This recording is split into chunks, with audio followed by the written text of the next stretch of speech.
What's going on, everybody? Welcome to the Rec Nation. Guys, listen, Nick just dropped a new video pretty recently. This is America's legendary Marine sniper, Carlos Whitefeather Hathcock. Guys, I love what Nick's doing. I love the Fat Electrician channel. Make sure you watch his content first. Guys, we don't pause during his ads. We watch his ads. He is one of the top YouTubers right now in my eyes. Guys, also, quick update for those of you that don't know, we are diving down the documentary, the World War II documentary, World at War. That is over on Rumble because YouTube blocks it. Don't know why the copyright holders aren't letting me show it. So that's very frustrating, but it is. We are currently on episode 3, which is around when France falls. Super interesting. It is the go-to of World War II documentaries. Make sure you check that out. I'll pin the link for our Rumble channel in the comment section. Anyway, it's not about that. It's about this. Guys, let's sit back. Let's enjoy. I can't wait to get into this. Ready? Oh, let me get out of the way, obviously. All right, ready? 3, 2, 1. Take it away, Nick. Let's go. This is my 5th attempt at making this video in the past 2 years. Portions of this story have been told and retold across books, newspaper articles, and the internet for decades. And with every retelling, more and more doubt gets cast upon this story's validity because the events seem that unbelievable. And because of that, I felt that it was very important to not only be able to tell this story in its entirety, but to be able to prove that it was not only plausible, but probable along the way. That being said, I've been waiting 2 years to say this next part. Today we're talking about the greatest sniper of all time, ladies and gentlemen, Carlos Norman Hathcock II, or as the North Vietnamese Army and the Viet Cong came to call him, Long Tang, aka Whitefeather. Wait, we gotta get the sponsorship in, then we can have the rest of the story uninterrupted. This video is brought to you by Ridge Wallet. Okay, look, here's the deal. They've sponsored the channel before. You guys already know it's a minimalist wallet that you can stick in your front pocket. That way you're not having this gigantic Gutenberg Bible-sized dad wallet sitting in your back pocket. So why am I bringing this up again? Well, because one, they're paying me. I'm just gonna be honest with you. And two, there's never been a better time to upgrade your wallet because right now through September 13th, they're having their summer sweepstakes where they're gonna be giving away a grand prize of the winner's choice of either a gold-plated Cybertruck, $100,000 in cash, or a $140,000 Hennessy Velociraptor. Which one are you guys taking if you could win? Oh my god. F the Cybertruck. I'm sorry. Fuck that thing. Give me the Hennessy Velociraptor all day. Or 100K in cash. Give me the truck. I think I have more. That's a tough one.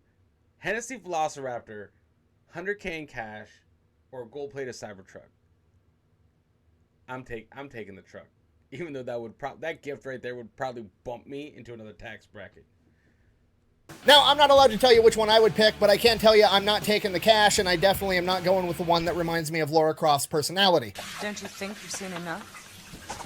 For every dollar you spend over at Ridge, you're going to get 1 entry regardless of the product, but some products are even worth more than that because if you buy the Cyber or the Hennessy model stuff, those are worth 4 times as many entries. And best of all, there's even a way to get entered for free, so go check that out. I'm going to have a link in the description and the pinned comment down below. Let's get back to the video. Chapter 1.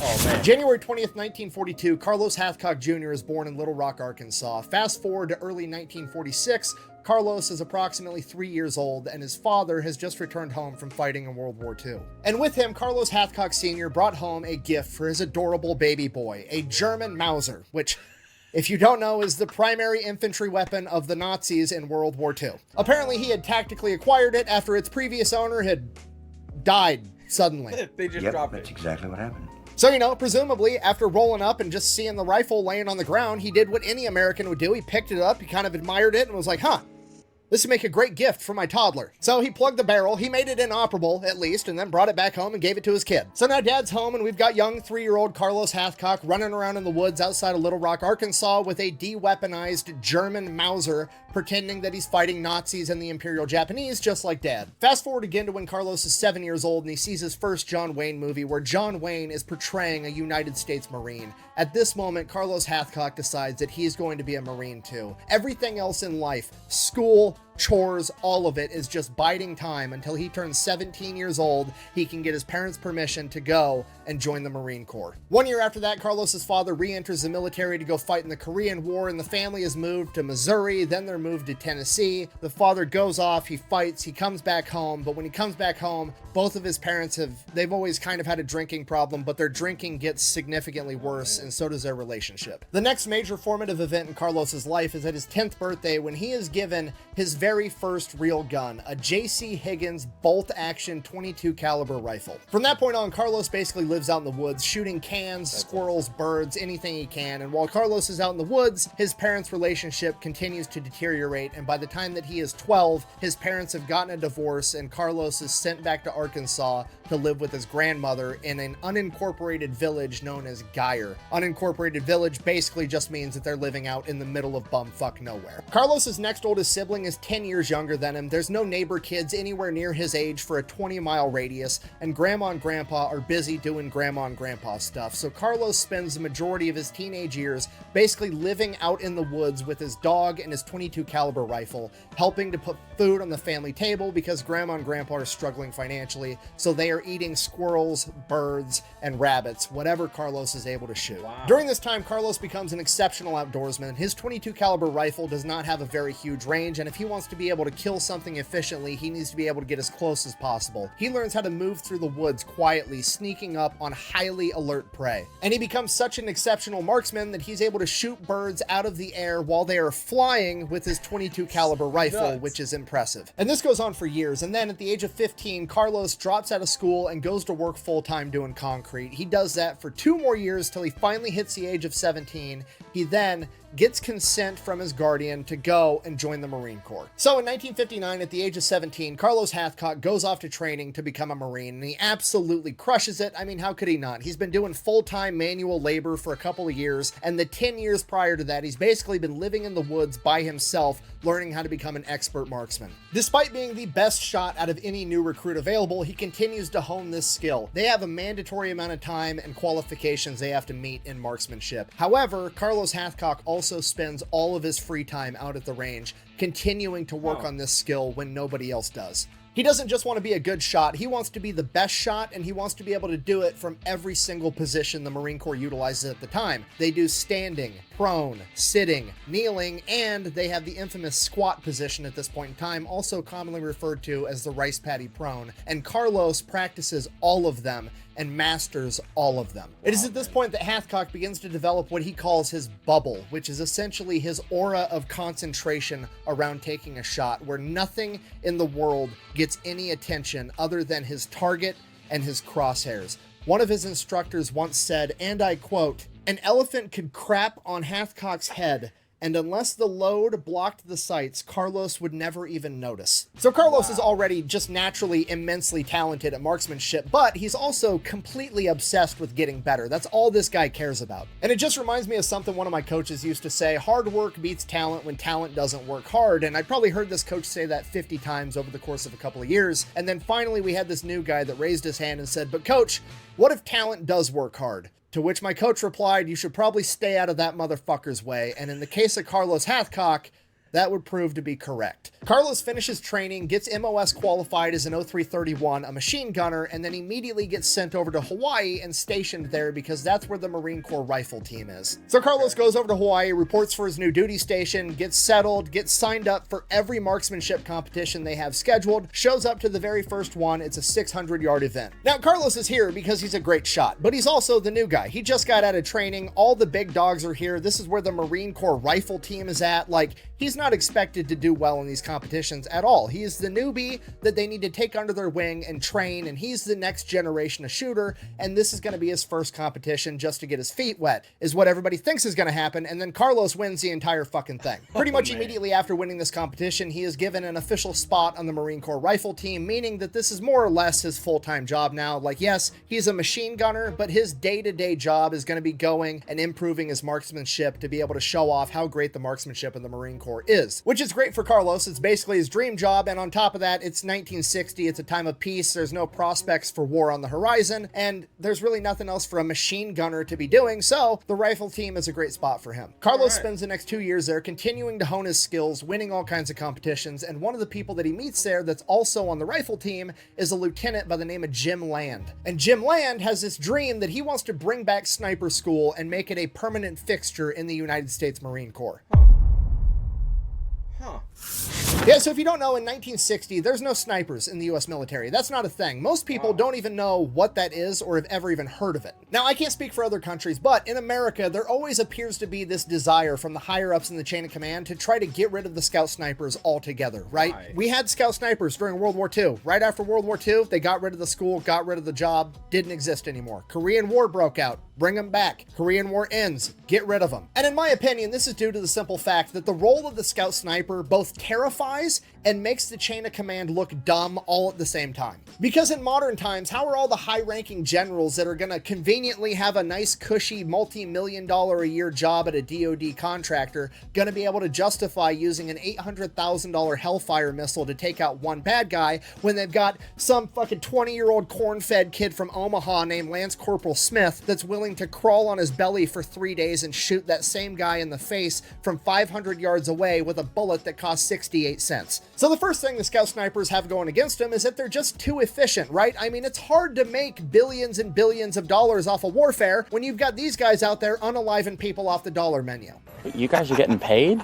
Back in the day, the reason for getting rid of sniper school after World War II and Korea was pretty much the same thing. It wasn't a gentlemanly, noble, honorable way of conducting warfare. It seems kind of cowardly to dress up like a bush and shoot your enemy when he can't even see you, which is exactly the type of wannabe tough guy bullshit that somebody not putting their ass on the line would say. It's probably more along the lines of the high-ranking officer realizes, like, well, if I utilize snipers, my snipers are going to go shoot at their high-ranking officers because obviously that's the whole point. But then the enemy is probably going to train snipers and then their snipers are going to come shoot me. Is he going to come in here? He's going to kick my ass. The entire concept is just stupid and un-American, right? America didn't win its independence from Great Britain because we marched our happy asses out into an open field and stood there while they shot at us. Fuck you. We're shooting at your ass from the tree line. Get off our lawn. The unofficial slogan of the United States military is, if you're not cheating, you're not trying for a reason, okay? You go to any grunt in any branch in the United States military and you give them the option of like, hey, if you fight like this, we'll write, "He died like a gentleman" on your tombstone. And if you fight like this, you get to go home to your kids. Guess which one he's fucking picking? So if you're not picking up what I put down, the long and short of it is basically snipers don't exist in 1960 because we allow people that don't have to do the job have an opinion on how the job needs to be done. That's why. But Jim Land has been studying up on this. He's been reading the old manuals that he could find. He's been talking to some of the older guys and he's like, this sniping thing sounds like it's pretty fucking important. Somebody should figure this out and preserve it because one day we might need it. So he figures out everything he can about it, gets all the information. He writes up a proposal to the chain of command that he wants to have the very first scout sniper school. It's 2 weeks long and he's going to teach it here in Hawaii. That's awesome, man. Like, but man, hey, real, like, that's real soapbox moment right there. It's nothing but truth so far out of Nick's mouth. You know, I call them the orders, the people that just reek of air conditioning, right? Like, they make these rules, they make these things in their comfortable offices with their comfortable paychecks, and it completely removed from boots on the ground. Their ideologies, their view of things, just it so obscure, so nuts. You know, they don't make any sense at times. At times, how about all the time? So there's a few and far between, like, officers and higher ups that have gone through the proper channels and got their boots dirty went out there, did the time, and rose to power through that that grind, instead of just being placed there because they have the correct amount of education and no practical application of what they've learned.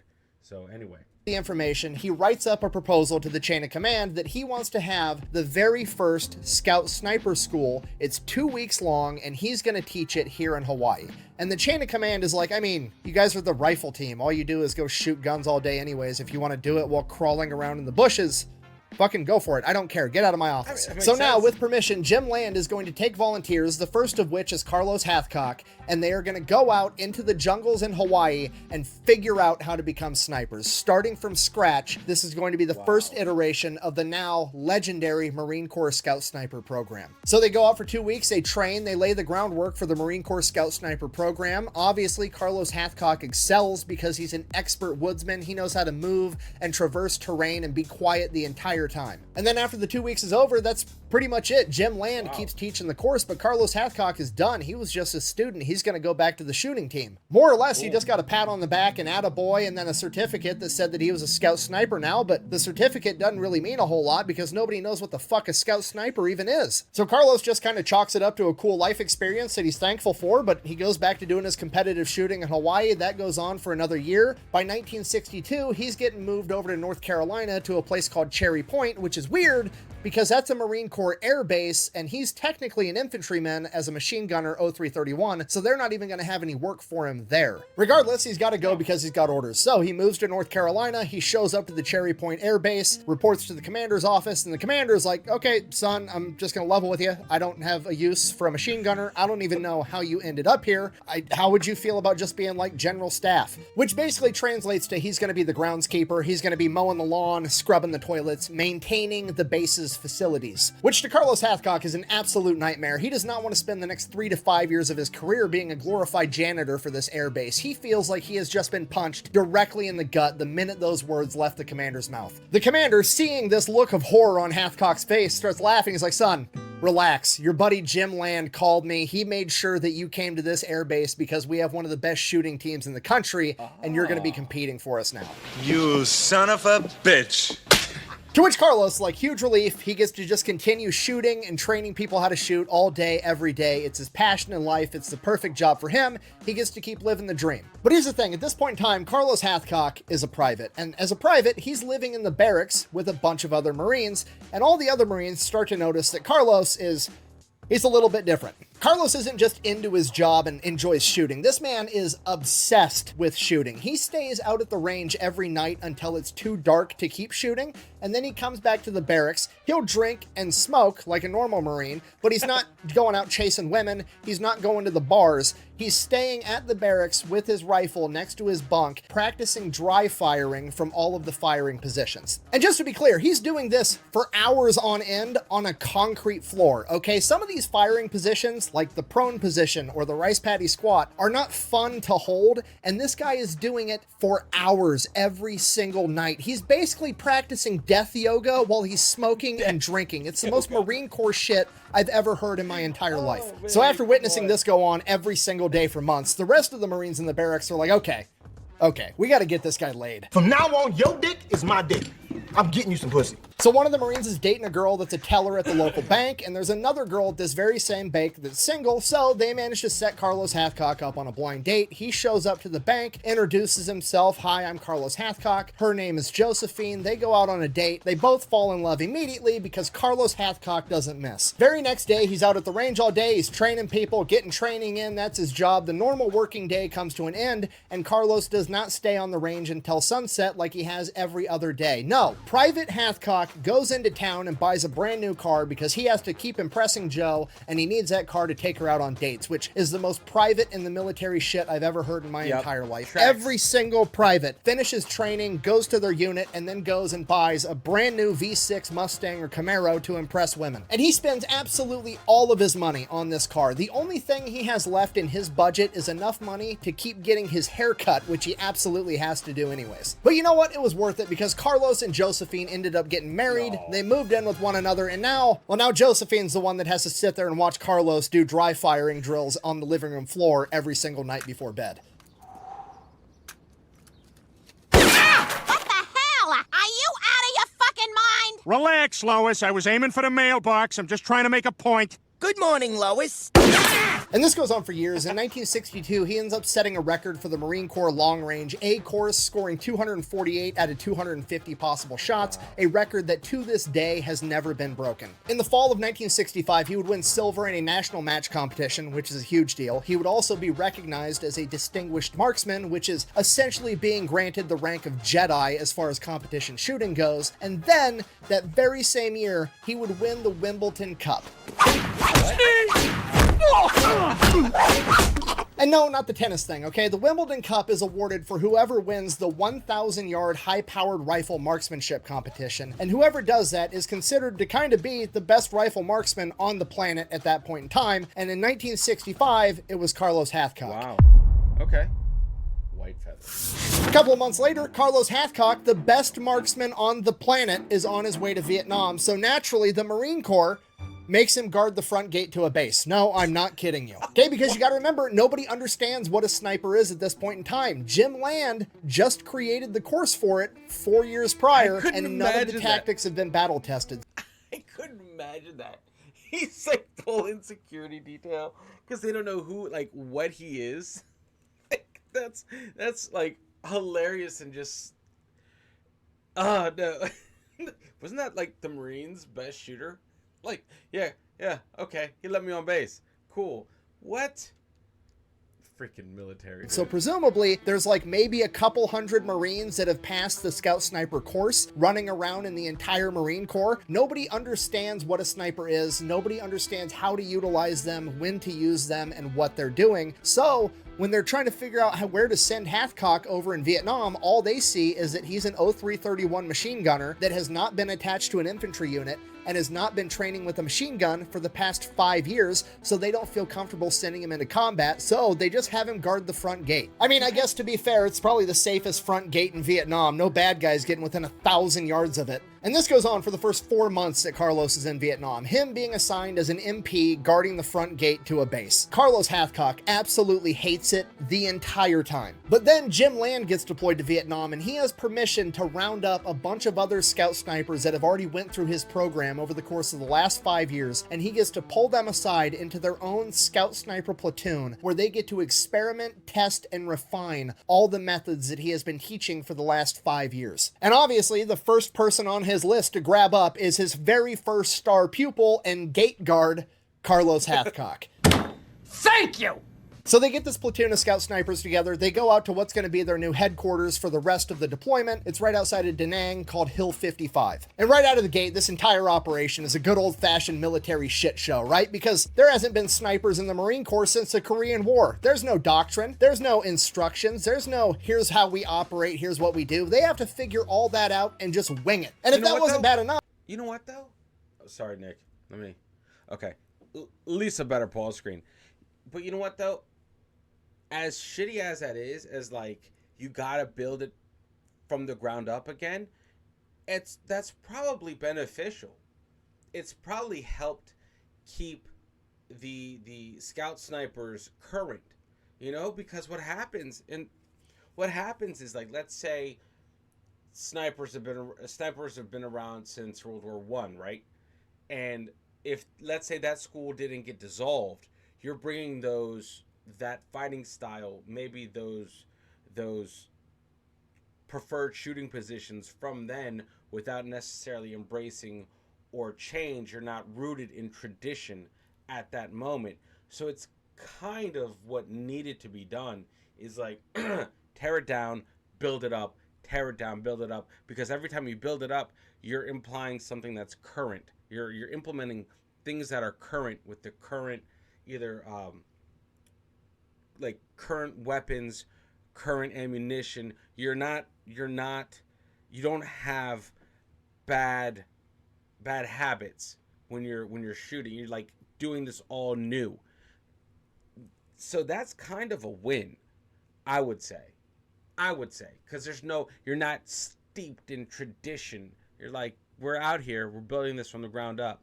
So anyway, that's just my thought on the how new the sniper school was then, you know, this iteration of it, at least. snipers in the Marine Corps since the Korean War. There's no doctrine, there's no instructions, there's no here's how we operate, here's what we do. They have to figure all that out and just wing it. And if that wasn't bad enough, because there hasn't been snipers in the Marine Corps since the Korean War, they don't have any sniper rifles in the Marine Corps. So they don't even have guns. They're just out there being snipers with M1 Grands and iron sights. Obviously, that's not going to work. So Jim Land just ends up getting a bunch of civilian hunting rifles with scopes sent over to Vietnam and giving those to the men. And Carlos Hathcock ends up with a Winchester Model 70 chambered in 30-06 with an 8X scope. Land also somehow manages to get his guys match grade ammunition, which is like a higher quality, more accurate ammunition that you're going to want if you're shooting at long ranges. From there, they get the operation underway. They go out, they start conducting missions, they start developing the doctrine, figuring out what works and what doesn't, laying the groundwork for what is going to become modern sniping in the United States military. And then the chain of command chimes in with brilliant ideas, still not really understanding what these guys are trying to do. And they're just like, oh, hey, well, since you're like experimenting and, you know, developing stuff or whatever over on Hill 55, what if we just start sending you new guys that haven't done the Scout Sniper program previously and also aren't professional marksmen,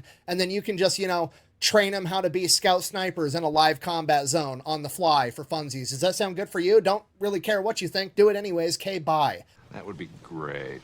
Okay. Okay, do you understand how absurd that is? It's like Nikola Tesla in his laboratory unlocking the secrets of alternating current electricity, and random dudes like Steve and Kevin just keep showing up to the door with orders of like, hi, I'm supposed to get trained in the electricity stuff. Like, I'm still working on unlocking the secrets and figuring it out. I'll let you know when I'm done. Nope, can't do that. You got to teach me everything you know right now on the spot live. Let's go. So we've got the pioneers, the new guys, training the even newer guys as this goes along.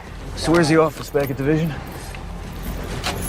In the office, baby. According to Jim Land, Carlos Hathcock was actually one of, if not the best instructors he had. Not only was he exceptional at instructing people at how to shoot, because that's been his job the entire time he's been in the Marine Corps, but he also was very good at taking guys out on real life missions and putting their mental ability to the test, because he didn't really care how well you shot. He cared about how well you shot after laying in the prone position for 2 days. The mental game was the biggest factor in determining if somebody was cut out to be a sniper or if they weren't, and Carlos was extremely gifted at finding that out very quickly. In addition to teaching, Carlos is going out on absolutely every mission he can. He ends up becoming good friends with another sniper by the name of John Roland Burke, and he prefers to go out with him or Jim Land himself, end up being the two guys that he goes out on missions with the most. And Hathcock preferred them because they were also exceptional scouts, which is what was most important to him, because Hathcock preferred to get within 100 yards of an enemy before taking a shot, just so it was a sure thing. And a lot of the other new guys just weren't good at moving quietly through the jungle, and that prevented Hathcock from being able to do that. So if John Roland Burke and Jim Land weren't available, Hathcock would just go out by himself. And this is one of those parts I mentioned previously where people like to start casting doubt and criticism upon this story, like,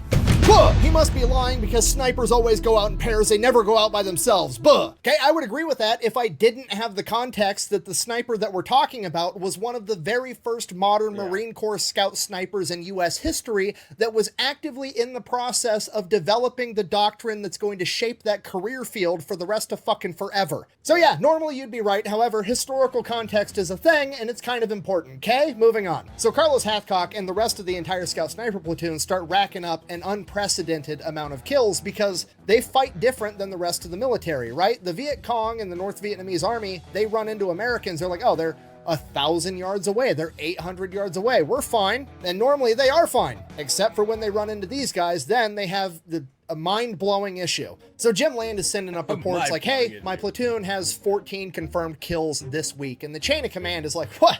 Whoa, hold on. That's like more confirmed kills than an entire infantry battalion is getting at this point in time, and you got that from one platoon-sized element? That's not even possible. What is going on over there? So he kind of explains how they're operating, what they're testing. You know, they've got a couple dudes that are doing one-man operations, they're doing some two-man operations, they're experimenting with three-man operations, and the higher-ups in the chain of command are like, I don't believe you. You know, these 2 or 3 or 1 guys could just be lying and having a gentleman's agreement to pad their stats. I'm not going to trust this. The only way that we're going to recognize confirmed kills from this unit is if a commanding officer themselves witnesses it, which is absolutely an insane criteria, That's right? nuts. Especially with how a sniper operates, because now the only way that you're going to be able to get a confirmed kill is if Jim Land or another officer goes out on a mission with you, or if you're up on the hill performing Overwatch duty and there's an officer also performing Overwatch duty with you, which actually ends up being how most of these guys got their confirmed kills, and all the kills they got when they went out on missions didn't actually count. Because obviously they weren't always able to take an officer out on a sniper mission with them, so those kills were never able to be confirmed and weren't counted. So it's kind of a silly standard, but Carlos didn't care at all. He didn't care about the stats, he didn't care about the glory. Even later in life, when he was asked in interviews how many kills he thought he had, he genuinely had no idea. He could estimate a rough range, and that was about it. Hathcock didn't take pride in killing the enemy. He took pride in the fact that he was the one being put in the dangerous situations in the first place,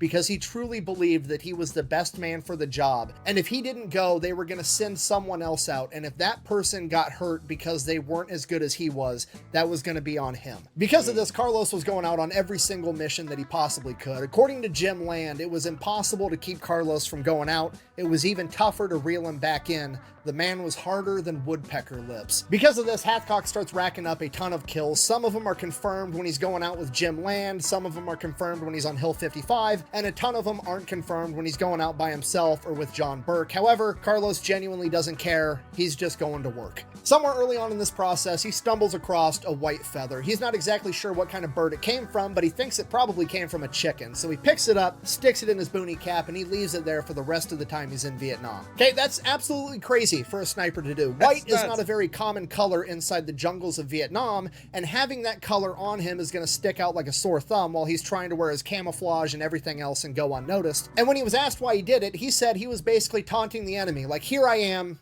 come get me. He was rubbing it in their face that he was the best, and he knew it. Now, on one hand, I feel like this seems incredibly reckless and uncharacteristically arrogant for him, but on the other hand, I think he did it on purpose, and it lines up with his code of ethics perfectly. I think he did this on purpose to protect the guy that went out with him, whether that was Jim Land or John Burke or anybody else, because he got them in the situation where he took them out on this incredibly dangerous mission that he volunteered for because he was the best. And I think he felt that if another enemy sniper or an enemy spotted them first, that feather would mean that they saw him first and shot him and gave his partner a chance to get away. I think the single quality that separates a boy from a man is when you make somebody else's well-being your personal responsibility. Carlos Hathcock wasn't just a man, he was the man, because he made absolutely everyone's well-being his personal responsibility. Love that, dude. Elephant. As time passes and Carlos continues to rack up more and more kills, the enemy becomes more and more aware that there's a hotshot sniper out there always wearing a white feather, and they start calling him Long Tang or White Feather. And as Carlos' reputation grows both with the enemy, the scout sniper platoon, and his chain of command, so does his experience. And with that experience, he starts to develop his doctrine, his standards, his operating procedures, and how he does things. He now realizes that he for sure operates best in a pair, and his number one right-hand man is John Burke, that he wants out there with him on every single mission possible. He also figures out that the best way to go out onto a mission is not to be inserted by helicopter with his pair, but to link up with another local infantry unit and go out with their entire platoon, and then him and his spotter will peel off from that platoon and then go out on their 1, 2, 3, 4, 5, 6 day mission by themselves. But that is the best way to be inserted and go unnoticed. He also creates the rule that a sniper fires from a position 3 times, no more, and then he moves to another position. But on one occasion, he would violate that rule. At first, it wasn't any different from what had become his new norm for a mission. Him and John Burke linked up with a different infantry company, went out with a platoon-sized element on their patrol, and at some random point that they picked themselves, they peeled off and went off, just the 2 of them, to go do their sniper thing. And while they're going out, they had planned to go out and stalk for 6 days. They brought just enough food and just enough water for that, and that's it. Hathcock always packed light. He only brought whatever he could fit in his pockets. He never went out with a rucksack or a bag of any kind. They're a couple hours into this patrol or this stalk, and they come across this great overlook position, overlooking thousands of yards of rice paddies, and right down the middle of it, there's this levee where there's a ton of water to make it through. So they post up right on the wood line, with rice patties, then this levee, and then more rice patties on the other side. It's perfect because if the enemy is on the other side of that levee, they're going to be able to engage the enemy, and the enemy is going to have to try to make their way through all that water in the levee, and they can just start picking them off one by one, or they can use that time to get out of there. So that's what they do. They get their hides set up and they just start watching and waiting, and hours pass, and finally that evening, sure enough, the hamburgers show up. The cornerstone of any nutritious breakfast. Yeah, that's what Carlos Hathcock calls the enemy. According to him, there was only actually one enemy in Vietnam that he was fighting, and his name was Homer Hamburger. I have no fucking idea why, but I thought it was funny. So, 150 Homer Hamburgers come dilly-dallying through the rice patties. These guys are like 1,000 yards away on the other side of the levee, but they're coming towards them. So, they keep letting them come closer, and right as they're about to get up on the levee, they can really start seeing them. They're about 500 to 600 yards away, which is perfect distance for Carlos to basically have 100% accuracy. I mean, he's the best shot at 1,000 yards in the world. 500 yards for him is a walk in the park. Granted, nothing's actually for sure. It's never 100%. It's definitely not fish in a barrel, but it is quite literally Homer Hamburgers and a rice patty, which is close enough. So as this entire company comes up to this levee, Hathcock whispers over to John Burke with his M14, hey, you're going to take out the officer in the front, I'm going to take out the officer in the back. So that's what they do. They both fire, they both take out their officer that they were aiming for. I'll fire first. I want you two to start with the officers and work your way down.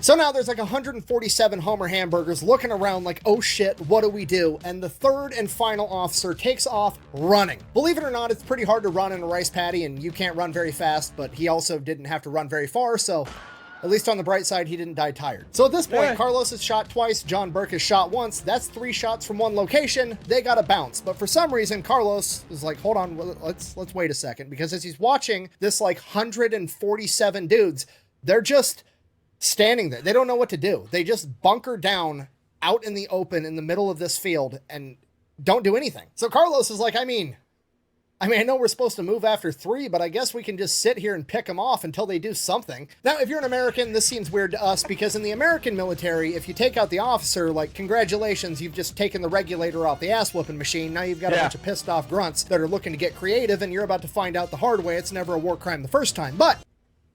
So true. So true. Guys, like, I know the demographic of our channel, right? But that is fact. The officers that go with us rein us in. Without them, we are loosed. And that is a terrifying thing. It's not like they keep order. They keep everything at bay. Without them, oh man. Yeah. It's not like we don't like, oh, where's this guy? He got taken out. Like, damn. Well, now we make this area glass. Like, yeah, it's not a good day. Not a good day. And a bunch of other militaries, especially historically, the further we go back in time, they aren't trained to improvise and win anyways. They're trained to hunker down and await for further orders before they do anything, and that's what these guys are doing. And apparently these guys didn't have a radio with them because the orders never came, because they just kept sitting there, and Carlos just kept picking them off one after one after one. In his own words, every time one of them would peek up their head, they'd lose their haircut. Now at this point, Carlos considers calling in artillery because he does have a radio and he does have artillery waiting on standby, but he thinks that that's going to play into their favor because if he fires artillery, they're in a rice paddy. So those artillery shells are going to be landing into the water of the rice paddy, drastically decreasing their effectiveness. And then as soon as the first shell lands, all the guys can call, incoming, dive into the water of the rice paddy, ride out the volley, get up, run. They do that 2 or 3 times, they're home free. So he's just going to keep them pinned down, and he does it all day long until nightfall. So when the sun goes down, Carlos finally calls in for artillery, but it's not normal artillery. He calls in for star clusters and just lights up the sky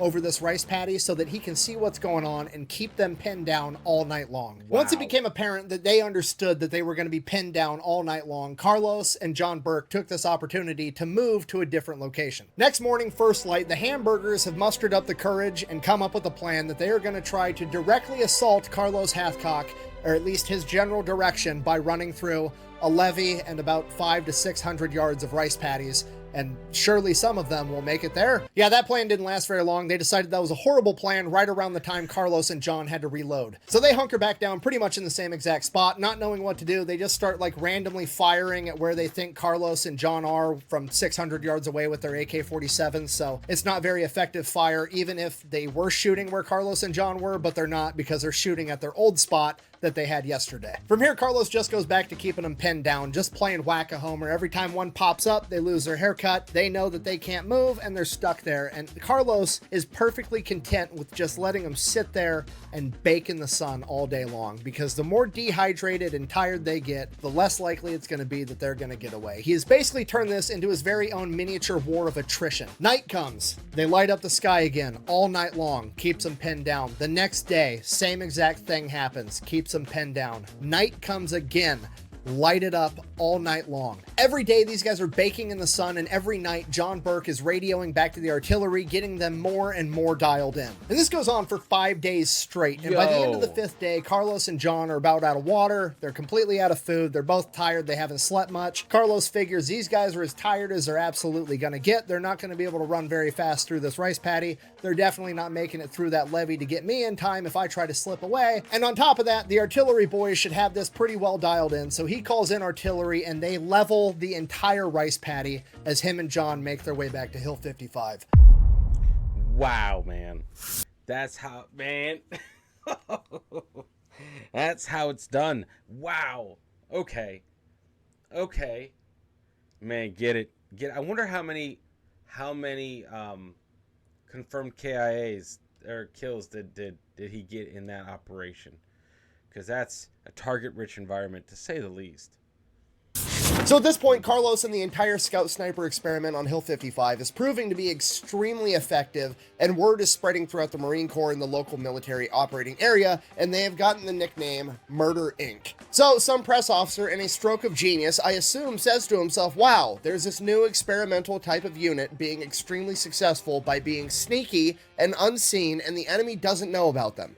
I should write a newspaper article about them to let everybody back home know how effective these guys are. So now Jim Land, Carlos, and the rest of Hill 55 are all pissed off. You know, nothing a sniper enjoys more than when you shine a fucking spotlight on him. Mainly, Ho Chi Minh puts a bounty on both Jim Land and Carlos Hathcock's head and sends his very best sniper to go collect those bounties, a guy by the name of Cobra. But Carlos doesn't know that for sure. That's just the word on the street, until one day there's a young Marine staff sergeant passing by Carlos's tent, and he stops to have a conversation with somebody right by the door of Carlos's tent, and he gets shot by an enemy sniper. Carlos runs out of the tent, sees what happened. He immediately puts together this enemy sniper's probably been watching him for days, and he knew that that was Carlos's tent, and he saw that that NCO was about the same size, same build as him. The enemy sniper thought that he'd just killed Whitefeather. And Carlos Hathcock is absolutely furious. He grabs his rifle, he grabs John Burke, and they head off in the direction that that shot came from, looking for this enemy sniper. They're proceeding with caution, looking for an enemy sniper, stalking their way up there the entire time, so it takes a long time, but they finally work their way down over to the next hill and start working their way up, and they end up finding this sniper's hide. As they're climbing this hill, it started to level out a little bit, and then it dipped back down into this tiny little creek waterway, and then it started going right back up. The creek wasn't even visible unless you were literally right on top of it. It was the perfect spot for a sniper to be. And the little tiny creek was perfect to slip down into and make a perfect, clean, covered getaway and go completely unnoticed. So Carlos goes, you know, that's exactly what I would do. So he starts following this waterway to see where it leads, and they're following it, and they're following it, and sure enough, they come up, and on the other side of this little waterway is the biggest, muddiest, most intentional looking footprints on the fucking planet.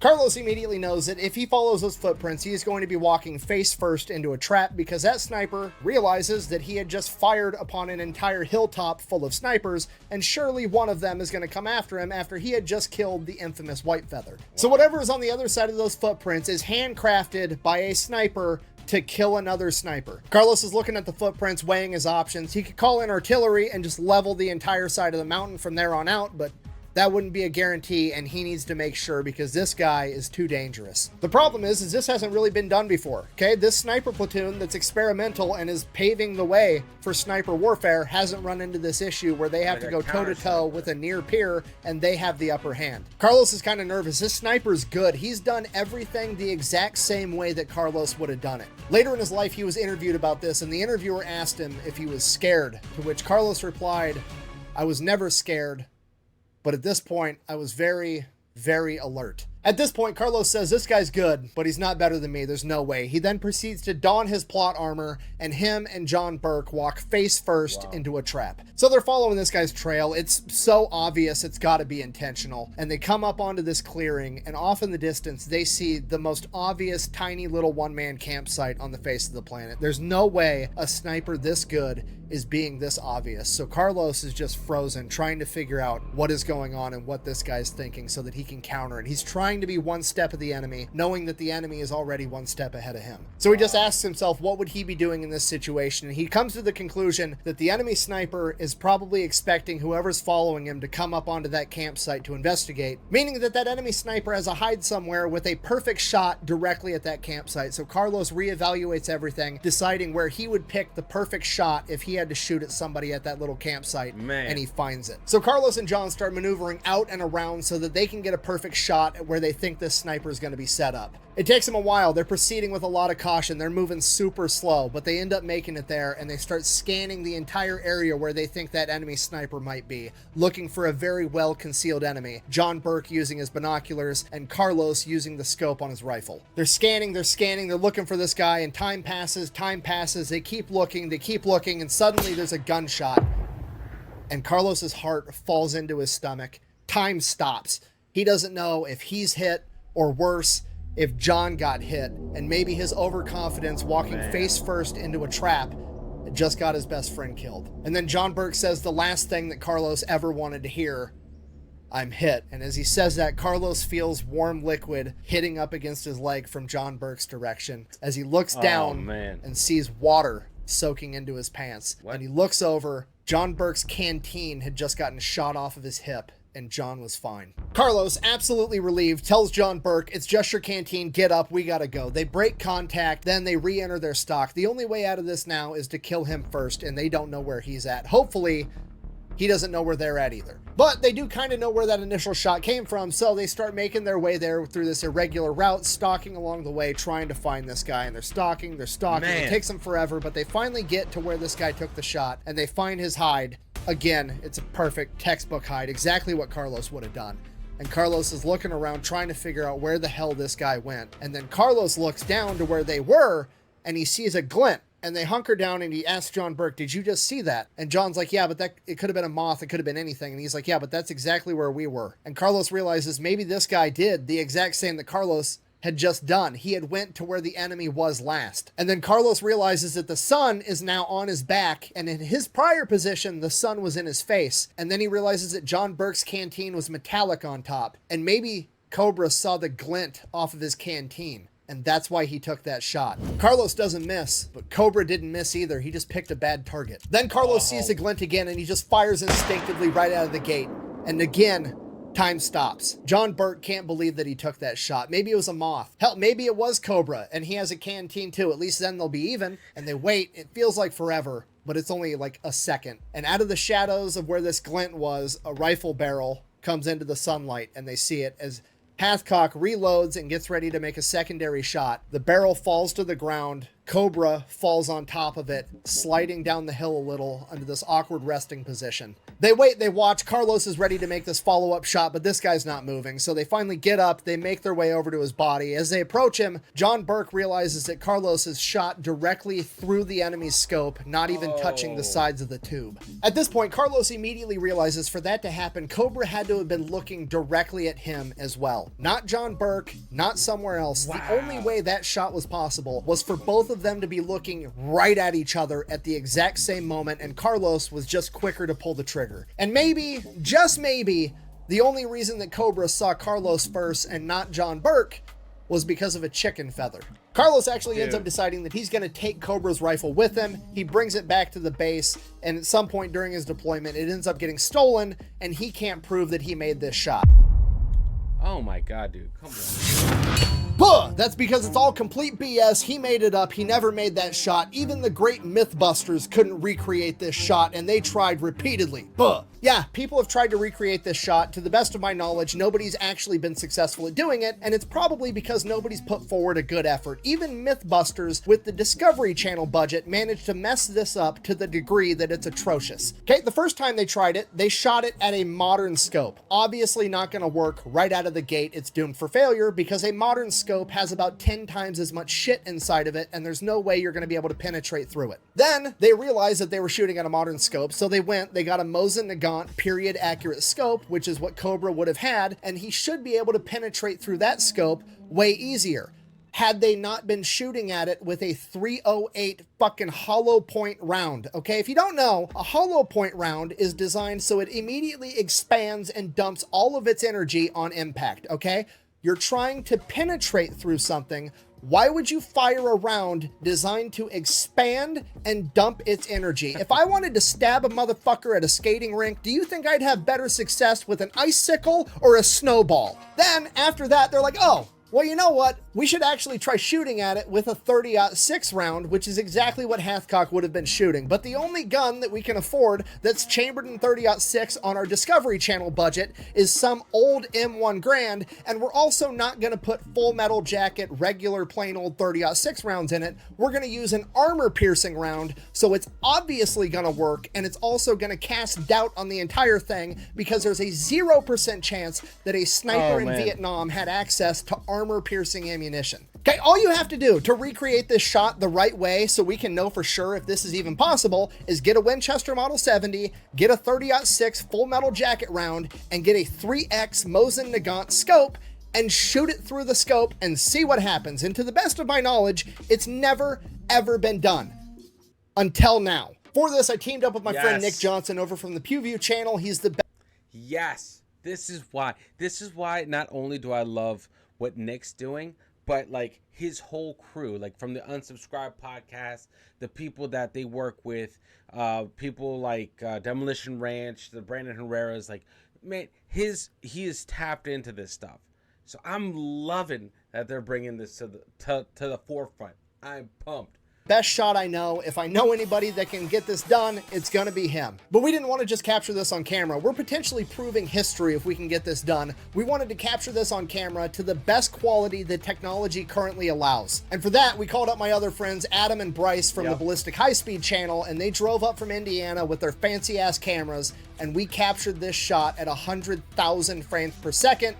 And Nick Johnson managed to do it on the first try. Not only did the bullet manage to penetrate all the way through the scope and into the head without touching the sides, just like Hathcock said, it also managed to push a significant amount of the internals of the scope as well as powdered glass directly into the brain as well. It absolutely would have been fatal. We actually captured more angles of this shot and a bunch of more footage as to how we set everything up and how we got it done. And that's all going to be put together into a long form video over on PewView's channel, and he should be releasing it the same exact day that I release this. So after this video, you can go check his video out. And then hopefully after that, you'll go check out Adam and Bryce over at Ballistic High Speed. Their entire channel is stuff just like this. So yeah, if a bunch of random dudes can come together on an afternoon. Guys, I would love to check that out if you're here for that. I would love to watch that stuff. You know, so just let me know in the comment section if you guys would like me to check out some of the content they have there on PewView's channel. And I love the guys over at the High Speed Ballistics because I saw them on the Unsubscribed podcast. So if you guys are there for it, I want to give you guys some of that because I haven't really watched anything on either of their channels. So in the middle of a cornfield and recreate this shot on the first try. Not only is it plausible, it's absolutely probable that Carlos Hathcock, the winner of the Wimbledon Cup and one of the greatest snipers ever, managed to do it in real life. Also, not trying to brag or toot my own horn too much, but I only bothered tracking down and buying one Mosin Nagant scope because I was that confident we were going to get this done on the very first try. That's awesome. Yeah, babe. What are all these telescopes doing on my counter? I just take them to Kohl's and return them. I don't need them anymore. Yeah, you have horrible timing. Love you. Okay. Bye. So for Carlos's next adventure, it's not really an adventure. He ends up getting stuck on Hill 55 doing a bunch of Overwatch duty. Basically, he's up on top of Hill 55, which is kind of right by the Ho Chi Minh Trail. If enemies walk by, he shoots at them. The problem is, by this point, Hill 55 has been occupied by snipers for months, and the Viet Cong have kind of figured out that that particular hill is a little bit spicier than the other ones, and they can put accurate fire out a lot further than most other hills could. So they just stay extra far away from it, which, you know, to be fair, brilliant plan. That's exactly what I would do. So Overwatch duty, kind of boring. Carlos Hathcock is just kind of sitting up there. He can see these bad guys way off in the distance, right? They're on the Ho Chi Minh Trail, they're smuggling stuff, they're doing recon on the hill, whatever they're up to. He just doesn't have a gun that's both accurate and powerful enough to reach out there and do something about it. So then one day, a couple of Seabees show up and they're building something for Hill 55, and Carlos goes over to the Seabees, because, I mean, let's face it, the Seabees can build just about anything with virtually nothing. And he's like, hey, I need you guys to build me a mount for an M250 cal so I can just pop the scope off of my Winchester, throw it on the 50 cal, zero it, and then I have a longer ranged weapon for when I'm on Overwatch duty on top of the hill. And the Seabees are like, sure, no problem. Here you go. Made it for him right away. So now every time Carlos shows up to Overwatch, he pops the scope off of his Winchester, mounts it onto the M250 cal, and then he just has to zero it to the 50 cal. And he does that by shooting at a rock 2,500 yards away. And he knows he's zeroed enough when he can hit the same rock 3 times. Don't get me wrong, it's a big ass rock. It's more like a boulder. And just to be clear, so we're all on the same page, the 50 cal is definitely more accurate with a scope, but it's also definitely not a precision sniper rifle by any means. When you're shooting out to crazy distances like 2,500 yards, the quality of the gun and the quality of the ammunition really start to matter. If I did the math right, a 50 caliber BMG round traveling out of an M250 caliber Medusa at 2,500 yards, even if Carlos shot perfect, that round could still wind up anywhere within a 6-foot diameter of where he was actually aiming, and none of that would be on him. It's literally just the variability between the weapons platform and the ammunition. Obviously, Carlos Hathcock knows this, but it's still going to be a lot of fun because he was just sitting up there bored, unable to do anything, and now he's at least going to be able to scare the shit out of people. So that's what happens. Every time Carlos shows up for Overwatch duty, he pops the scope off of his Winchester, mounts it onto the M250 caliber, and then he zeroes it on a boulder 2,500 yards away just to get it as close as humanly possible. Then one day on Overwatch duty, Hathcock's just scanning the perimeter, doing his normal thing, and he stops cold in his tracks. He's like, there's no way this is happening. And he motions over, LT, get over here, get on the spotting scope. Look at this. LT gets on the spotting scope. He's like, okay, what am I looking at? And he's like, you see that dude, the scout with the binoculars, 2,500 yards out there? Not seeing him. He's like, he's literally sitting on a rock. Which rock is he sitting on? The one with all the bullet marks on it that I use to zero this gun every day is the rock that he's sitting on. The misfortune of this man is palpable. The LT sees him and is like, holy shit. Carlos Hathcock fires. Okay, here's the thing with this. Shooting an M250 cal at 2,500 yards, if I did this math right, that's going to take like 2.8 seconds for that round to get there, okay? That's almost 3 whole Mississippi. 3 Mississippi after firing a round is like 3 minutes in the bedroom. It's basically an eternity. As they're watching in their scopes, the milliseconds are going by like hours. And this dude way out there on the rock apparently got done looking at whatever he was looking at and goes to stand up. At this point, Carlos is like, I missed. There's no way I'm gonna hit this. And as soon as he stands up completely, he catches this round directly in the head. Deep center field. Pilar racing back, getting to the wall. He jumps and he makes the catch. Oh, that was awesome. God. And this is actually the world record for the longest distance confirmed kill in combat from 1967 until it was broken in 2002. It took almost 40 years of technological advancement and a sniper shooting an actual big ass hopped up modern day sniper rifle, and he only beat Carlos Hathcock's record by 30 yards. Now, to be completely fair, as I've kind of already explained, there was a fair amount of luck involved in him actually landing this shot, and he is the first person to actually admit that in his interviews. However, getting lucky is also kind of a skill, and Carlos Hathcock just doesn't miss. And if he hadn't stood up, I'd have went over his head. But, as luck would have it, he stood up. He caught that chunk of lead. Oh my God, dude. Carlos' stint doing Overwatch duty on Hill 55 would finally be broken when the Viet Cong sent out a group of counter snipers to attack Hill 55, and Carlos in particular. As they continued to have interactions with this counter sniper unit, the snipers on Hill 55 came to figure out that there was about 5 men being led by a highly trained female counter sniper known as Apache. There was no women in combat roles during Vietnam, and they definitely would have been in a role as prestigious as a leader of a sniper crew. Maybe. Let's give it the 2-second Google test. Women in Viet Cong. Several million Vietnamese women served in the military and in the militias during the war, both for the north and the south of Vietnam. So women absolutely did find their way into combat during the Vietnam War. Now, that doesn't necessarily mean that they were a highly trained sniper, so let's examine that more closely. The Vietnam War is essentially America versus guerrilla fighters known as the Viet Cong, and the Viet Cong are being backed by the NVA, the North Vietnamese Army, and the North Vietnamese Army is being backed by the USSR. So since the USSR is advising them, training them, and supplying them, the question becomes, would the USSR ever consider training and utilizing female snipers? Not only would they, they're literally the most famous people on the planet for doing it. In 1942, the USSR started a female-only sniper school because they believed that females excelled at the job of being a sniper. They believed that women were exceptionally good at this because people always underestimate women and don't see them as a threat. They were easier to conceal because they had smaller stature. They exhibited a greater pain tolerance. They were more patient, and they were easier to teach because they didn't have as big of an ego. And you know what? There's a solid argument they were right, because a lot of the women that came out of that program ended up being some of the most successful snipers in human history. Literally, the Lady of Death, Ludmila Pavlichenko, who has 309 confirmed kills, came out of this program. And there's a ton more that have kill counts in the 2 and even 3-digit range. You're probably thinking, what? This is crazy. Sorry, I'm getting sidetracked. Apache and her crew decide that the best way to try to take out the snipers on Hill 55 is to go around to the local villages, capturing South Vietnamese that they believe are aiding the Americans on Hill 55. And they capture them, and then at night, they get them within earshot of the hill and torture them to death so that the Marines can hear their screams at night. And this is going on every night for like 2 weeks straight. The Marines are pissed. They're distraught. They don't know what to do because they know it's a trap. Okay, she has her whole crew set up with sniper positions, trained on her, and if they go in and find her and track her down, they're going to be walking face first into a trap. There's literally nothing they can do because she only comes out and does this at night. And they never know where she's going to be doing it because she does it in a different spot every single night. The only thing the Marines can do is go out the next morning, find the remains of her latest victim, and clean that up. And one day, Carlos is on the detail to go out and collect those remains and get everything taken care of. But today, it wasn't a North Vietnamese soldier or somebody helping out the Americans.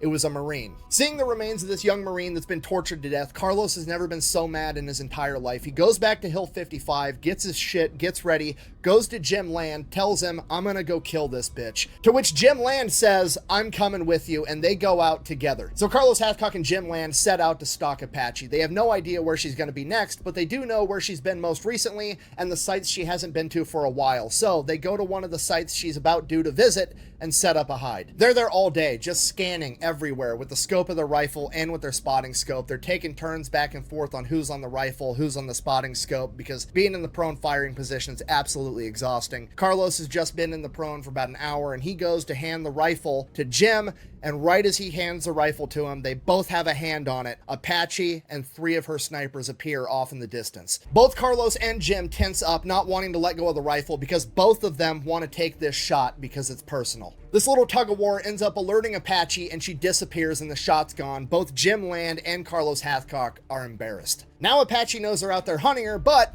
that's what she's wanted all along, so they know that she's going to come and try to outsnipe them. So they're going to remove to a different hide where they're going to have a look at their current hide and the area around it and try to spot her when she comes for them. So they go, they get their new hide set up, and they're waiting all day. They're scanning and they're waiting, and somewhere along the line, Jim Land calls into the artillery guys and gets them set up with the exact coordinates of this entire area. That way, if they do show up, he's at least going to cover this place with artillery shells and try to take him out that way. And they keep waiting all day long, and then right at dusk, as the sun is about to go down completely, they see 5 shadowy figures off in the distance of the wood line sneaking around. But they're not sure it's them yet, so they just continue to watch, and then this crew starts stalking around, going around the old location where Hathcock and Land were. So this has to be them. So they're waiting for a good shot, and then one of the figures steps off to the side and squats down to do something. Maybe they're tying their shoe, maybe they got to check the map, something. But Jim Land takes this opportunity to radio in and start dropping artillery on that location. The first artillery shell lands literally seconds later. These Marines had this dialed in so close already. And as the first shell lands, that shadowy figure is still squatting down, and Carlos realizes That's got to be Apache, and she's squatting down to take a piss. Carlos realizes this the second the first artillery round hits, and when that happens, Apache stands up and starts sprinting away. Carlos follows her with his crosshairs, gets a bead on her as she continues to run, and he fires. She collapses. Carlos immediately reloads the bolt on his Winchester and fires again into her body as it lies lifeless on the ground. 3 of the other figures have been taken down by the artillery, and there's now just one man running away. Carlos immediately shifts over and fires on him, dropping him as well. After the artillery barrage stopped, there was eerie silence as Carlos and Jim Land approached their corpses. They ended up recovering Apache's sniper log, proving that it was her. Later in life, Carlos said that his first shot at Apache when she was running at a full sprint while artillery was going off all around him at dusk was the best shot he's ever made and the most personal one. The guy in front of her was trying to get her to stop because they were running right towards us where they'd seen us before. He was trying to get her to stop. She didn't, but I stopped her. And I put on one extra for good measure, because that was the best shot I ever made, I think. So Carlos Hathcock, Jim Land, and John Burke are all back on Hill 55. Things are kind of starting to slow down. I mean, they're still going out on missions, they're still doing Overwatch duty, but they're not having run-ins with any more main characters, you know, people with nicknames and prowess. It's just your typical anonymous bad guys, your Homer Hamburger type situations. Homer Hamburger. Now, Carlos has been in theater for about 11 months. Remember, the first 4 was him being an MP guarding the front gate to a base, but the other 7 months have been pretty fast-paced and non-stop the entire time. So in the next month or 2, he should be heading back home to see his wife Josephine, and he's ready for it. He's tired. He's been through an awful lot. At this point, he has about 86 confirmed kills and hundreds of probables that can't be confirmed because there wasn't an officer present to witness it. Then one day, out of the blue on Hill 55, a bunch of Force Recon Marines show up, but they're not acting like your normal Force Recon Marines. These guys show up. There's no pleasantries. There's no, hi, how are you? There's no introductions. My name's so-and-so. I'm from this unit. That, nothing. They show up and are like, are you Carlos Hathcock? And he's like, yeah, that's me. And he's like, we need the best sniper around to go on a mission. I can't tell you what it is. I just need to know if you want to do it. This entire situation is weird. Carlos is thinking these guys got to be working for the CIA or some special operation that nobody knows about. Either way, he comes to the conclusion he has to be the one to go out on this mission because they're looking for the best sniper for a reason. Clearly, it's got to be extremely dangerous. And Carlos realizes that if he says no, they're just going to go to the next best guy. And if that next best guy isn't good enough to pull this off, Carlos is going to spend the rest of his life wondering that if he'd have gone on this mission, maybe that guy would still be alive. Damn. So Carlos agrees to do it. So they pull him in, they brief him on this mission. Basically, there's this man that they call the Frenchman that these Force Recon Marines have been stalking for months. Apparently, after the French left Vietnam and America took over the theater, this guy stayed for some reason, and he is now helping to run guns between the USSR and the Viet Cong. This group of guys, whether they're Force Recon Marines or CIA or whatever they are, have apparently been watching this guy for months, and this guy never leaves this French villa compound that he lives in. The problem is, they don't know how to get in there and take him out. If they bomb the compound and he's got some type of bomb shelter in there that they don't know about and he ends up surviving, he's going to bounce and he's going to be gone forever, and they can't have that. They also can't send in a small team to take him out because this guy has a ton of security patrolling around this compound 24/7 all day, every day. The only time they ever actually get visual confirmation that this guy is inside the compound is when he actually shows up to the front gate to meet with the Viet Cong that are either dropping off or picking up weapons because he doesn't like them coming inside the compound, so he at least shows his face at the gate. So their thought is if they can get a sniper to take him out when he goes to the gate to meet the Viet Cong, that's going to be the best way to guarantee that this guy dies. But the problem with that is this villa is out in the middle of a grass field for like 800 yards in every single direction, meaning that the closest they're going to be able to get for a sniper is 800 yards away, which is really pushing the limits of what a sniper at this point in time can do, and they don't have anybody with them that can make that shot guaranteed. And this is where Carlos Hathcock comes in. So they give Carlos a topographical map. They tell him, here's the locations that we can insert you with a helicopter. Here's the places that we can extract you. Here's the villa. You pick where you want to line up your shot. However you want to get this done, you tell us, we'll make it happen. Carlos is examining this map. He identifies a good spot that he thinks he's going to be able to get this shot off at the front gate. It's about 800 yards away from the gate. From there, they figure the entry point with the helicopter, the extraction point, they get the whole plan laid out. Him and John Burke are going in the very next morning. That night, Carlos spends quite a while memorizing the entire topographical map. He's going to know exactly where they're getting dropped off, exactly all the terrain features in the area that he needs to be able to identify to know where he's going, and exactly how to get from the point he takes a shot back to their extraction point and get out. He doesn't even need to bring the map with him because it is burned into his memory. Very next morning, Hathcock and Burke jump inside this helicopter. They get flown in, they get inserted, they get dropped off, helicopter takes off. These guys start sneaking their way through this wood line, making their way to where they got to line up this shot. It takes them a couple hours, but they finally make their way up to this big dirt mound right on the edge of the wood line. They get set up, they get their shots lined up, they're looking right at the front of this gate. There's patrols going around, but these guys are 800 yards away from this front gate. They're fine. They're just waiting, watching, and observing all day long, watching for hours and hours and hours. Sure enough, a convoy of cars comes rolling up the road towards this gate. They stop at the gate, a bunch of dudes get out, it's the Viet Cong, and they're waiting at the gate, and sure enough, this massive French guy comes walking out in a white button-up shirt. This dude's well over 6 feet tall. At this point, Carlos is thinking, you know, this is an 800-yard shot. We're really pushing the limits of when I can guarantee I'm going to hit, but this guy's doing everything he can to make it easy for me, wearing that nice white button-up shirt. He literally looks like a silhouette paper target that he's used to shooting back home at the range. Not only that, but because he's so tall, he is head and shoulders above all these Viet Cong guys, and as soon as he stops walking around and stops to talk at the guy in charge, Carlos lines up his shot, takes it, and just folds the guy in half. One shot, one kill. Hathcock and Burke slide down the reverse side of the mound and start making their way back to the extraction point.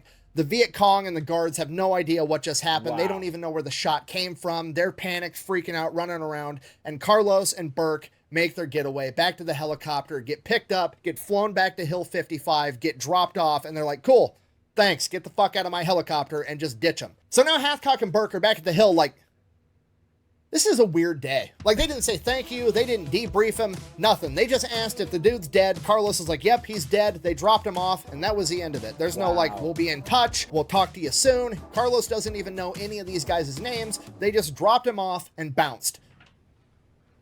What the hell just happened? Now, Carlos doesn't know this at the time, and honestly, he may have never found out because the government didn't even admit that this existed until the late 1990s, but everything about this sounds like Mac v. SOG. If you don't know, at this point in time during Vietnam, America has this ultra-secret special forces group known as Mac v. SOG, and it is comprised of the very best Army Green Berets, Navy SEALs, and Force Recon Marines available, and their job is to covertly go into neutral territories like Cambodia and Laos, because the North Vietnamese army is using these neutral countries to smuggle supplies all the way down deep into South Vietnam. So they are going into Cambodia and Laos as well in small man teams trying to stop them. Now, to be completely fair and intellectually honest, I can't prove this, but everything adds up, and I think that Carlos Hathcock just got picked up by some Mac v. SOG guys, flown into either Laos or Cambodia without him even knowing, conducted a covert operation inside of a neutral country to help stop the supply chain of supplies getting funneled into South Vietnam to help the Viet Cong. The time period, location, and mission set lines up exactly with what Mac v. SOG was doing at the time, and this would explain why they were so secretive and didn't tell Carlos what exactly he was doing or where he was doing it.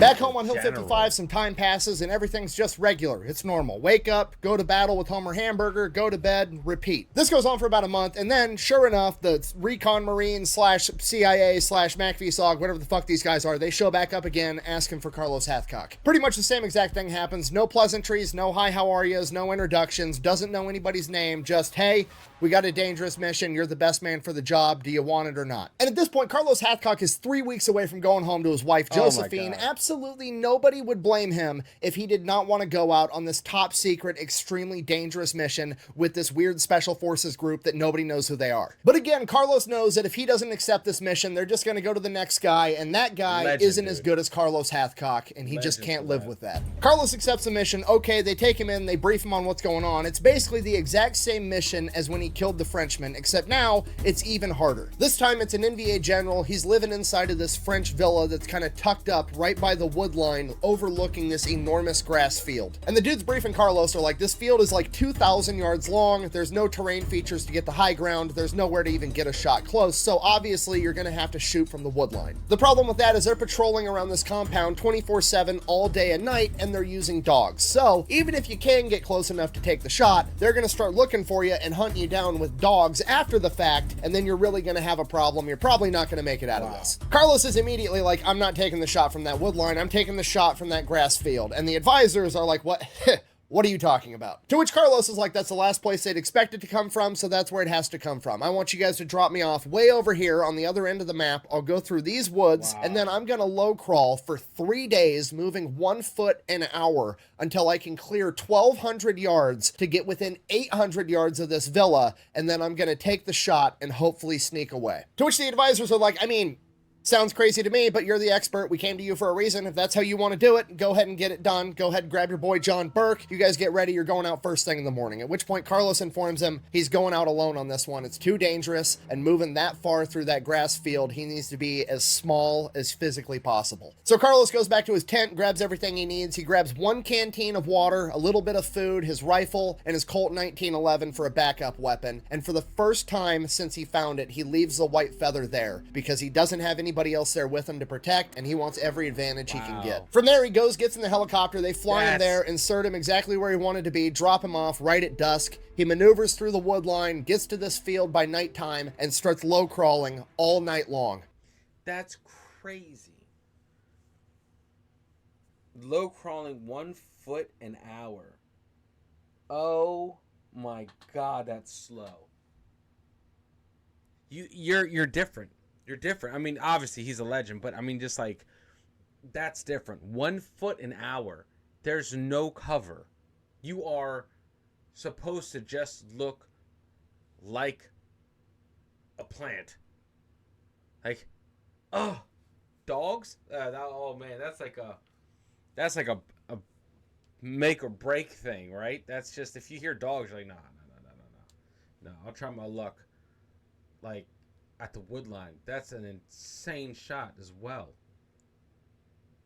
Man, I didn't know. Like, I knew of this. I think out of all the stories Nick's just covered, I've heard of the shot through the scope, right? I didn't know that was him though, because a lot of Hollywood references that shot, right?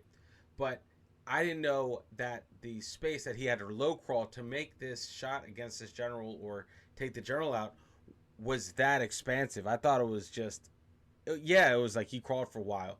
I didn't know it was like 3 days of crawling.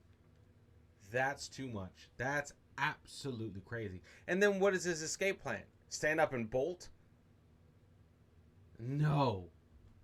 And there's still patrols all night long. They're going around with spotlights, walking around, but Carlos only brought 1 canteen of water because he wanted 1 canteen on 1 hip, and he's not just going to crawl belly down this entire time. He's going to crawl on his side to leave as small of a trail as possible. Carlos is making himself so small, and he's moving so slowly under the cover of night that they would literally have to step right on top of him to be able to find him. And according to Carlos, they almost did on several occasions. They got within arm's reach. Fortunately for Carlos, every time the patrols got close, he could hear them goofing off or not taking this job very seriously, because he knew that they knew nobody in their right mind would ever try to attack that villa from this enormous field that's being covered by patrols. They'd be coming from that other wood line. So the enemy's guard is down, and they're not being very diligent, which is exactly what Carlos wanted. At this point, he starts getting a little bit more confidence that he's actually going to pull this off. Carlos crawls all night long. He makes it 500 yards in, and then as the sun comes up, his strategy is to just lay there, not moving. Try to sleep the best of his ability while still being alert, and he just doesn't want to move at all. It's too risky in daylight. So that's what he does. He lays there, motionless, all day long. When the patrols go by and he knows he can get away with it, he'll take a sip of water. Maybe he tries to eat a tiny bit of food.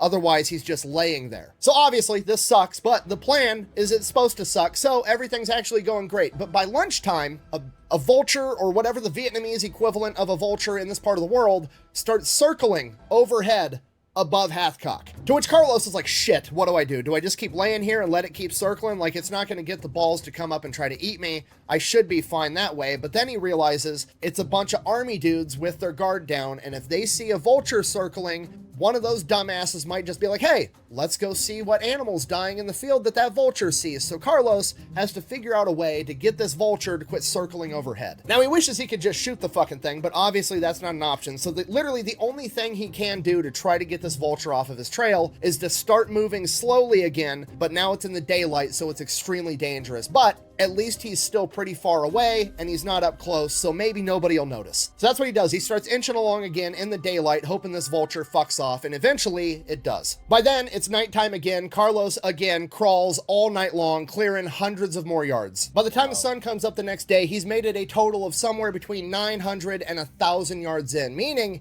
he only needs to go 300 to 200 more before he can finally get that 800-yard shot. Luckily, there's no vultures circling overhead today. Unfortunately, he is now being eaten alive by fire ants. In addition to that, he's out of water, he's out of food, he's dehydrated, he's hungry, and he's just laying in this field dressed like a bush, getting baked alive by the sun while fire ants are trying to eat him. And this is the hardest part of the entire mission, the mental game, the suffering of knowing that he's 1,100 yards at most away from his target, and he's taken shots that far before and landed them. He knows that in theory, he could take this shot right now and it could all be over and he could just go back home and get some water, some food, and get these fucking fire ants off of him. At that distance, he could make it, but he can't guarantee it. So he lays there and just continues to suffer the entire day until that night when he advances forward another 300 to 400 yards. Somewhere between 700 and 800 yards away, he finds this tiny little elevation, this little itty bitty hump of dirt that doesn't even appear on topographical maps. It's so small. And he gets on top of it, and this is going to be where he takes his shot from. The next day, he's watching with a scope, trying to figure out who the general is and get ready to take this shot. And after a while, he starts to figure out a lot of these guys keep going back to the same person, and that same guy keeps pointing, and then these dudes keep going and doing whatever he's pointing at. So clearly, that's got to be the man in charge. That's the general. Carlos gets ready to line up his shot. His bubble of concentration starts forming. He no longer cares that he's dehydrated. He's tired. He's hungry. He has a bunch of fire ant bites. The only thing that exists in the world right now is his crosshairs, his trigger finger, and where that bullet's going in that general's chest. He takes his shot. He racks another round into the gun immediately in case he has to have a follow-up shot because he missed. And as he re-racks it and his scope re-centers on the general, he sees him collapse to the ground, dead. As he's watching this unfold, his bubble of concentration finally bursts as an alarm starts going off, and he realizes, oh shit, this mission isn't over yet and I gotta get out of here. Just as he's about to slide down the backside of this elevation he's on, he looks and sees that all of the guards and patrols are running the other direction into the wood line because that's obviously where a sniper would be hiding. Carlos's plan worked. Carlos crawls as fast as he can, gets out of this field, makes it back to the wood line, goes all the way to where he's supposed to have the rendezvous point, but because Carlos had spent the first day crawling as well, he'd taken this shot a lot earlier than anybody had anticipated. So now he's just gotta wait. That's the only option. So he finds himself a nice little hide, conceals himself as good as he can, and he takes a nap until the helicopters wake him up when they get there. Same exact thing as last time. They pick him up in the helicopter. Did you get the guy? He's like, yep, I got him. Cool. Thanks, I guess. Take him back to Hill 55. Can't get the fuck out of my helicopter. Still doesn't even know who these guys are.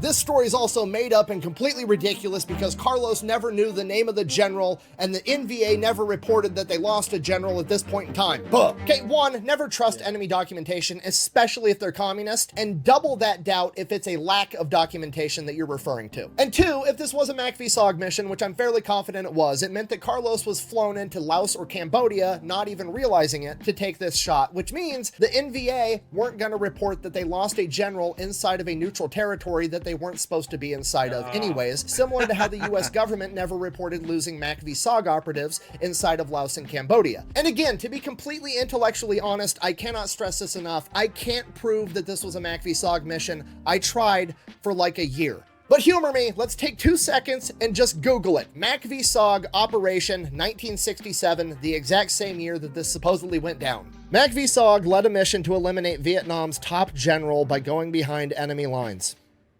That's suspicious. Okay, I can't prove it, but if it walks like a duck and it quacks like a duck, it's probably a duck. But if you still doubt it, you should consult an expert and maybe see if they think it's a duck, and we can do that too. Okay, all the interviews we have recorded of Carlos Hathcock discussing all of this, those interviews were conducted by a man by the name of John Plaster, who was a MACV-SOG operative in the same theater at the same time that became a sniper and then wrote like 15 books about being a sniper. On top of that, Jim Land, you know, his commanding officer and also a world-renowned sniper, was in multiple interviews after the fact and also never cast any doubt on anything Carlos said ever. So just so we're all on the same page, walks like a duck, quacks like a duck, and none of the experts at hand doubt its duckliness. It's probably a fucking duck. Quack, quack. Shoot the duck! Shoot the duck!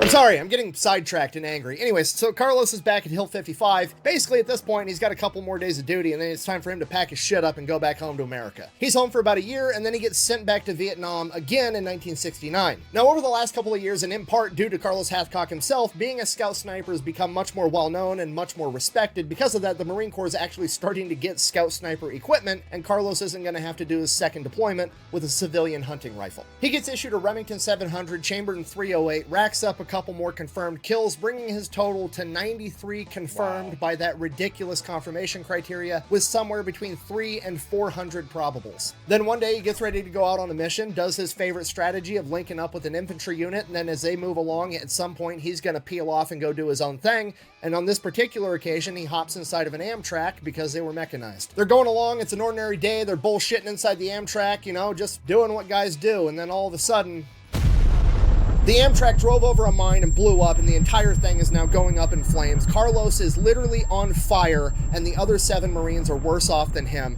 as he starts dragging them outside of this flaming Amtrak one at a time. He gets all 7 of them out, gets himself out, collapses, still on fire, and then a Navy corpsman from one of the other Amtraks runs out, and I don't know how, but they said that he used water from either a puddle or a nearby pond to put Carlos out. Carlos is burnt to a crisp. They medevac him out of there. He goes through the whole medical system, makes his way back to Brookfield Medical Center. From there, he has to get skin grafts using his skin, whatever's left of it, other people's skin, animal skin. Because of the water they used to put the fire out, he ends up getting this weird fungal infection that he's got to battle. And then he ends up getting a bunch of different types of staph infections. Then he ends up getting pneumonia. And by the time he fights all these infections, tries to heal from his burns, he's down to 97 pounds. He's in the hospital at Brookfield Medical Center from September of 1969 until January of 1970, and on January 5th, he walks out and returns to active duty. From there, he went on to continue to build and instruct the Marine Corps Scout Sniper program. That expanded into law enforcement and other branches of the U.S. military. He helped create what we know today as modern sniping. Health-wise, he never fully recovered. He was always wearing white cotton undergarments, a long-sleeve shirt, and long-sleeve pants because his grafted skin was so sensitive that the military uniform would actually chafe it and cause it to bleed. Despite that, he still continued to train the next generation of snipers until in 1975 when he was diagnosed with multiple sclerosis. And again, despite that, he managed to hang on for 4 more years of active duty, continuing to be an instructor. After his retirement in 1979, he became a contractor consulting for the U.S. military and law enforcement agencies for sniping, obviously. He also, at this point in time, picked up a new hobby of going shark fishing because he's Carlos Hathcock, that's why. Then in the 1980s, somebody writes a book about him called Marine Sniper, 93 Confirmed Kills. This book is incredibly popular. Carlos goes from being a legend inside of the Marine Corps and the US military to being probably the most famous and well-known sniper in the world. And at this point, people start asking questions like, well, why doesn't this guy have like a bunch of high-ranking medals or the Medal of Honor? Like, why? He seems like he's been underappreciated for what he's done. So Jim Land, his commanding officer, and a bunch of other people came out of the woodwork to testify to these award committees that Carlos should be getting the Medal of Honor for all the incredible things that he's done. The problem is he was in an experimental unit and they were busy. Nobody was trying to get awards at the time. They were trying to do a job, so there wasn't a ton of documentation. And the other issue, in my opinion, he may or may not have been unknowingly doing operations for Mac v. SOG, which at this point in time is still super top secret and the government hasn't admitted even exists yet. And you see this a lot from people from that era not getting the awards that they actually earned because they were a place that the government said they weren't when they earned that award. You have war heroes like Roy Benavidez who earned the Medal of Honor and didn't get it until 15 years after the fact because he was in Cambodia on a Mac v. SOG operation when it happened. So this award appeals process gets drug out for years, and by 1996, Carlos Hathcock is diagnosed with Parkinson's in combination to his burns, in combination to his MS. he ends up being bound to a wheelchair. In that same year of 1996, he was also retroactively awarded a Silver Star for his courageous actions of dragging those other Marines out of the burning Amtrak. His other incredibly heroic acts would go unrewarded, and in 1999, 3 years later, he would pass away due to medical complications at the age of 56. So in conclusion, that is the story of White Feather, Carlos Hathcock, the greatest sniper of all time. Thank you for watching. Best way to support the channel is go buy some merch over at thefatelectrician.com. Quack bang out. Come on. Yeah. All right, for every item purchased out of my merch store for the month of August 2024, you're automatically going to get one entry to win this custom Steelhead Outdoors locking cabinet. It's pretty awesome. You can put guns, whatever else you wanted inside of it. Inside's pretty dope too, as you can see. I love that. Oh, I love that, bro. But yeah, every single item, doesn't matter if it's a koozie, a sticker, a shirt, sweater, any item is one entry automatically, and then there's a free way to enter over on bunkerbranding.com. You can get all the links and everything over thefatelectrician.com. Quack bang out. Would you like to be remembered? But a pork roast.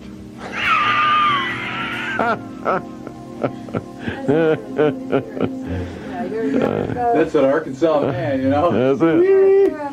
When you're gone, how would you like to be looked at or remembered? Would you like your legacy? Just that I did a good job. I did a good job. That's all I want. That's all I want. Be recognized as somebody Marine trying to do his job.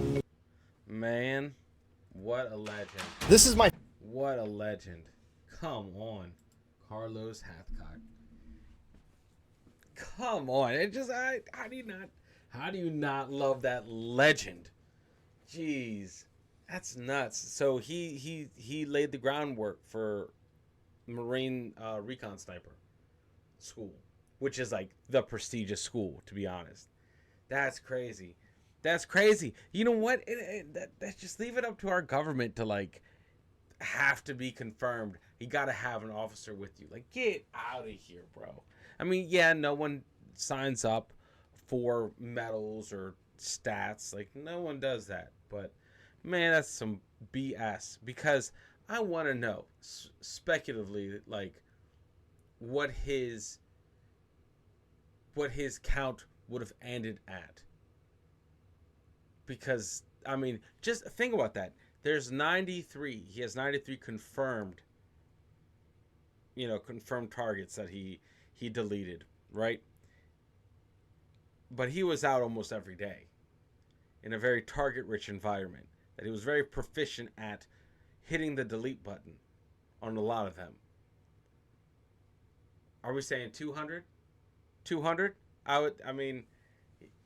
Man. Anyway, guys, thank you for sticking to the end. You guys are absolute legends. Thank you so much for rocking with me. Thank you so much for rocking with the channel.